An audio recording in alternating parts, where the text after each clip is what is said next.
آج کی کہانی ہے صاف ستھرا ببلو۔ ببلو ایک شرارتی بچہ تھا، مگر ایک مسئلہ تھا، وہ صفائی پسند نہیں تھا۔ اس کا کمرہ ایسا لگتا تھا جیسے وہاں کسی طوفان نے ڈانس کیا ہو۔ کھلونے، کپڑے، چاکلیٹ کے ریپر اور جوتے ایسے بکھرے ہوتے جیسے کسی نے کوئی خزانہ تلاش کرنے کی کوشش کی ہو۔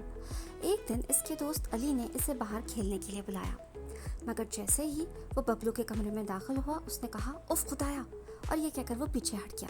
علی نے ناک بند کرتے ہوئے کہا یہ کمرہ ہے یا کچرا کنڈی، اتنی گندی بدبو۔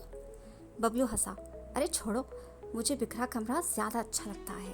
علی بولا، جی نہیں، ایسا کمرہ خطرناک ہوتا ہے، بیماریوں کا گڑھ ہوتا ہے۔ علی جیسے ہی آگے بڑھا اس کا پیر ایک کھلونے پر آیا اور وہ دھڑام سے زمین پر گر گیا۔ ببلو نے ہنستے ہوئے کہا، دیکھا، میرا کمرہ ایک ایڈونچر پارک جیسا ہے۔ علی نے غصے سے کہا، ایڈونچر نہیں، ٹریپ ہے، یہاں کوئی بھی گر کر زخمی ہو سکتا ہے۔ این اسی وقت ببلو نے بیٹھنے کے لیے ایک تکیہ اٹھایا، مگر نیچے سے ایک پرانی چاکلیٹ چپکی ہوئی ملی۔ یہ چاکلیٹ میں نے کب کھائی تھی؟ ببلو نے خود ہی سوچا اور خود ہی بولا۔ علی نے کہا، شاید پچھلی صدی میں کھائی تھی تم نے۔ اچانک کھڑکی سے ہوا کا تیز جھونکا آیا اور گرد و غبار کے ساتھ ساتھ چاکلیٹ کے ریپر ببلو کے سر پر جا گرے۔ ببلو زور زور سے چیخنے لگا، چھو چھو۔ علی نے مسکراتے ہوئے کہا، اب سمجھ آیا کہ صفائی کیوں ضروری ہے؟ ببلو نے سر ہلایا اور فوراً صفائی میں جٹ گیا۔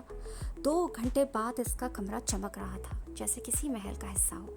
جب علی اگلے دن آیا تو حیران رہ گیا اور اس نے کہا، واہ، اب یہ واقعی ایک زبردست کمرہ لگ رہا ہے۔ ببلو نے کہا، اب میں بھی صاف ستھرا ببلو ہوں۔ اس دن کے بعد ببلو نے روز اپنا کمرہ صاف کرنے کا عہد کر لیا اور سب دوستوں کو بھی صفائی کا سبق دینے لگا۔ کہانی اچھی لگی ہو تو مجھے یوٹیوب اور ٹک ٹاک پر ضرور فالو کریں۔ اللہ حافظ۔